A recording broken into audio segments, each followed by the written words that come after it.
नमस्ते दोस्त, आप लोग को स्वागत करती हूँ अपने यूट्यूब चैनल पर। आप लोग के सामने एक कहरवा गीत सुनाने जा रही हूँ। अगर जो अच्छा लगे तो वीडियो को लाइक, सब्सक्राइब, शेयर जरूर करिएगा। कमेंट में जरूर बताइएगा कि हमारा गीत कैसा लगा। कागवा बड़ेरिया पे बोले नाइयार में, कागवा बड़ेरिया पे बोले नाइयार में, तू हकत देवो कगवा दूधवा से बातवा, तू हकेत देवो कगवा दूधवा से बातवा। अरे ले आवा पिया का संदेश नाइयार में, ले आवा पिया का संदेश नाइयार में, दूधवाया भतवा कागा खाहू न पवले, दूधवाया भतवा कागा खाहू न पवले, पियावा दुआरवा पे ठाड़ नाइयार में, पियावा दुआरवा पे खाड़ नाइयार में। माचियाई बैठे है मामी बड़ाई तीन, माचियाई बैठी है मामी बड़ाई तीन, काऊ बनाऊं जेवनार नाइयार में, काऊ बनाऊं जेवनार नाइयार में।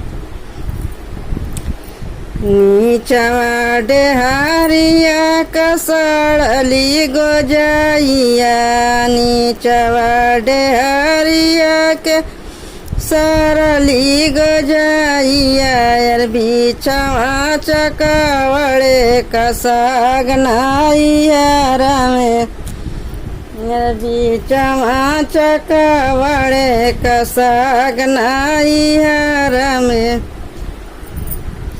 सारा बहनोई संग, सारा बहनोई मिली जेवान बैठे, सारा बहनोई मिली जेवान बैठे, बड़ी बड़ी आँखिया देखावे नाइयार में, बड़ी बड़ी आँखिया देखावे नाइयार में।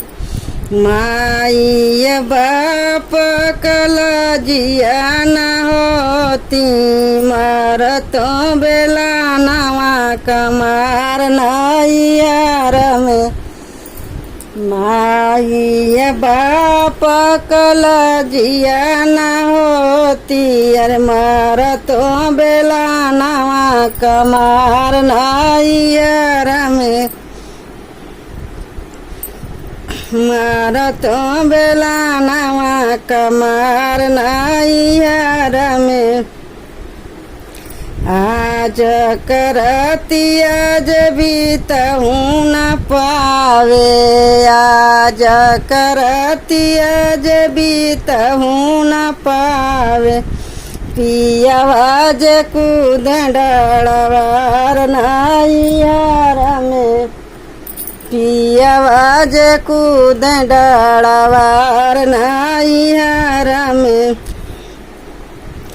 के तनु तू ही पियावा हाथवा जे जोड़बा, के तनु ही तू ही पिया हाथवा जे जोड़बा, बिना रे गवाना नहीं जाबो नाइयार से, बिना रे गवाना नहीं जाबो नाइयार से। कागवा बड़ेरिया में बोले नाइयार में, कागवा बड़ेरिया पे बोले नाइयार में।